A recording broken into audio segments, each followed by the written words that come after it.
next one is still entitled. It's kind of just a rendering of just a coming into your own type thoughts, kind of growing up. This fictitious, omniscient they produced tragedies that weighed so heavy, Greek epics seemed like Disney plays, boxed inside arenas that masked my 2020 vision, the obsessive-compulsive desire to be validated. The Cyclops sees with one eye. That's all I remember from my Greek mask-making project. The Cyclops apparently didn't have a heart. The Clash of the Titans was glorious, the original. Much of it I don't even recall. Maybe it was the idea that stuck with me, the adventurous attacks and predictable triumphs, sword fights floating across the Technicolor screen. It was magic. Let my people go. No, that was the Ten Commandments. It's all the same. It's all triumph as performed by that Titan guy with the beard. Being the victor in our adventure doesn't feel nearly as triumphant as what triumph looks like in the movie classics. Everyone becomes different versions of themselves at certain points.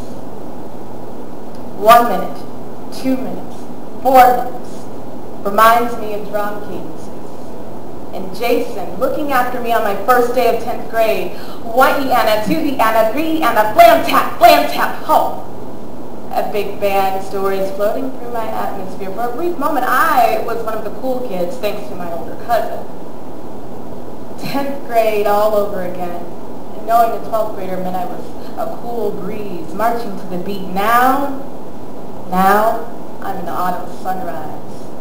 Bearing leaves that can't keep rhythm, floating and frolicking amongst the frogs and the skunks, wandering and whispering between willows that bobs to the hymns of my heart, dropping pieces of where I once marched, injecting rim shots in the quiet breeze, getting lost in legato trance, all the while looking for the crumbs, old band memories, the cousin that I looked up to in the 10th grade, reminding me of paradiddles, drum cadences, the first day of high school all over again.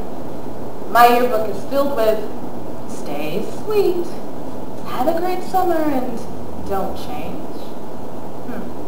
Well, I forgot who I used to be. Clouds sailing past the white blue sky. And what dock will they harbor? Thank you.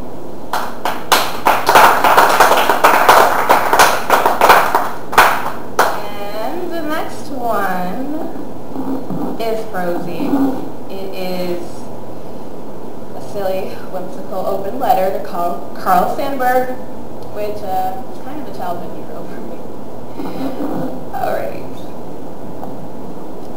Dear Carl Sandburg, I don't know what you were like, but I imagine that you would have liked or been concerned with some of the normal stuff, like toast and coffee.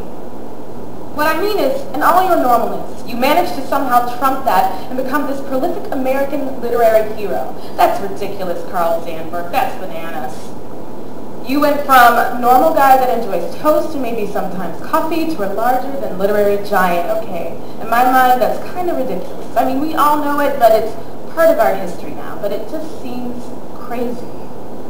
I don't think that's why you wanted to write. The writing could not have come from a place of, man, I want to be this great American literary hero.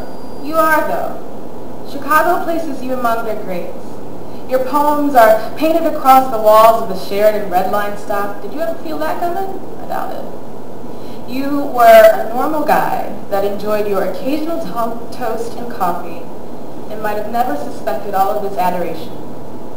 I don't know figures very much. Perhaps I should. There are some that keep a mental catalog of all the greats in history.